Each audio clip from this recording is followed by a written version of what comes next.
My name is Victor. On March 10th, 1985, my grandmother passed away. On March 10th, 1995, my mother died. And on March 10th, 2005, my father. Only I remain. Tonight is March 9th, 2015, around 9 p.m. In 3 hours, the date will change. When I was 10 years old, my grandmother passed away on March 10th, 1985. I remember, in her final days, she would scream that someone was going to kill her. But no one else ever saw anything. 3 days before her death, she would cry all night. Then one morning, it wasn't her cries, but my parents that woke me up. I found my grandmother's lifeless body lying under the antique oak table in her room, the same table where the night before she had told me someone was standing who would kill her. I was only 10 years old then, but that experience aged me. Anyone who has seen so much in childhood loses their innocence early. 10 years later, I was in college. One day I came home and rang the doorbell.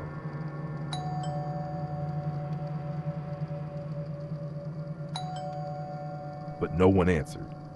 I used my spare key to get in and noticed my grandmother's old room, which usually remained locked, was open. What I saw inside made me drop my backpack in shock. Under that same oak table where we had found my grandmother, my mother was sitting rigidly, staring at nothing. I called her name 3 times. She seemed frozen, like a statue. Frightened, I approached her, shook her shoulders, and shouted her name. Finally, she looked up at me with vacant eyes and whispered, "Your grandmother told me everything. She's not going to leave us. She's going to kill everyone." My mother kept repeating this one line, as if nothing else existed. I tried to pull her out from under the table, but she felt impossibly heavy. Somehow, I managed to get her to her feet and was leading her toward the door when a glass on top of the table shattered. We were nowhere near it, and we were alone in the house. As soon as the glass broke, my mother went wild. She pushed me out of the room and slammed the door shut. Panicking, I called my dad at work. He arrived within minutes. When I explained what happened, his face showed no emotion, just a cold, detached expression. He simply said, "Bring the incense from the cabinet." While I retrieved it, I overheard him speaking to someone on the phone, saying, "It would be better if it's that kind." After hanging up, he took out a white sheet from the closet and handed it to me. Dad looked at me with those same icy eyes and said in a deep voice, "I'm going to break down the door. Don't be afraid of whatever you see inside." Then he forced the door open with his shoulder. What I saw next has haunted me ever since.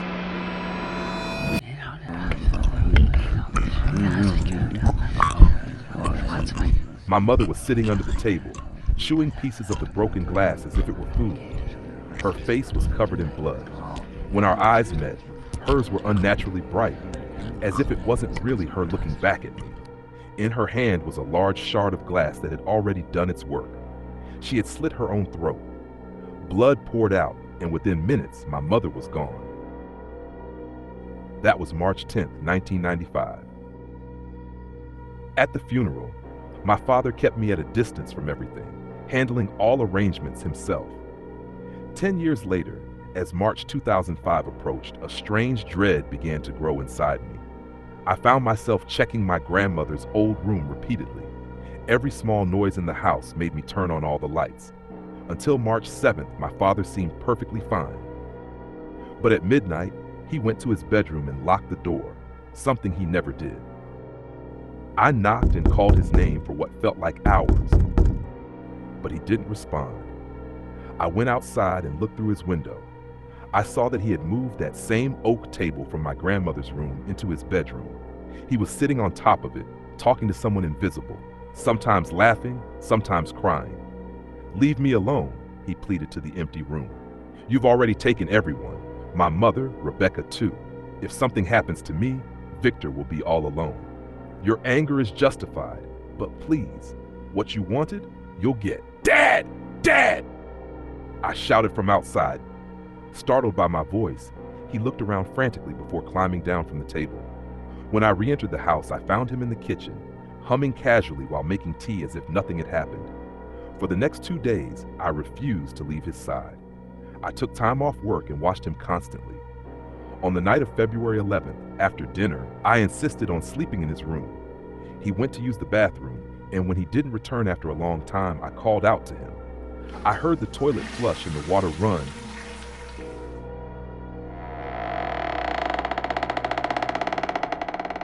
Then the door opened, but he didn't emerge.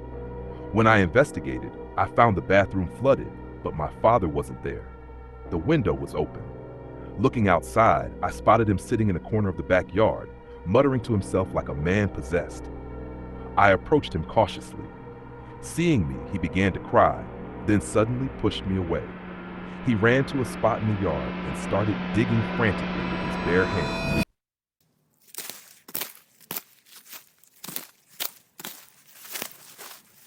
I tried to stop him, but he kept shoving me aside.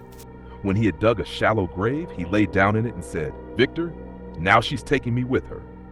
Then he grabbed a brick lying nearby and repeatedly struck his own head until he was gone. First grandmother, then mother, and then father. Now it's March 9th, 2015, at 9 p.m. I have only 3 hours left before the date changes to March 10th. What fate awaits me? These thoughts swirled in my exhausted mind. I hadn't slept for days. At some point, my eyes must have closed because suddenly, I awoke to commotion downstairs. The house was filled with relatives, all wearing solemn expressions as if attending a funeral. As I descended the stairs, no one seemed to notice me. Everyone was talking in hushed tones, but I couldn't make out their words. When I reached the living room, I saw my grandmother, mother, and father sitting in the center, speaking to everyone, but no one could see them except me. Suddenly, the murmuring stopped.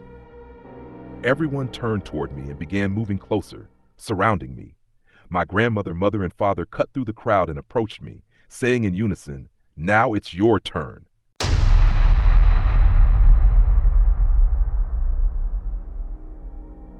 I jerked awake in my bed. It was 9:40 p.m. My senses were heightened. I could hear even the faintest sounds in the house, including the distinct noise of a drawer opening and closing.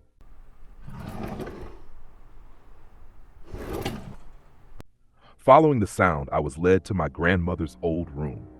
With trembling hands, I opened the door and found the room immaculately clean, filled with the scent of the incense my grandmother used to burn.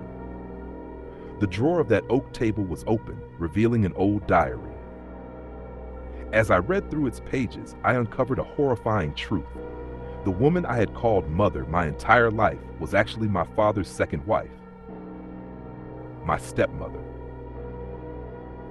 My biological mother had died just 1 month after I was born.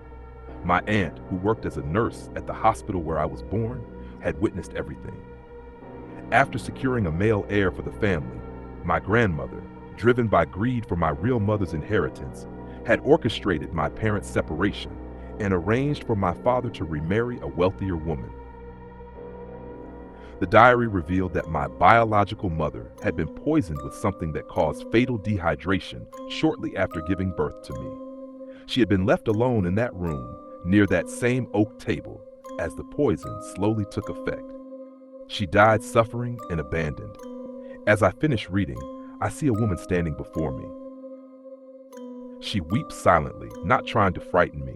I think she's my real mother, reaching out across time and death, not for vengeance, but for the truth to finally be known.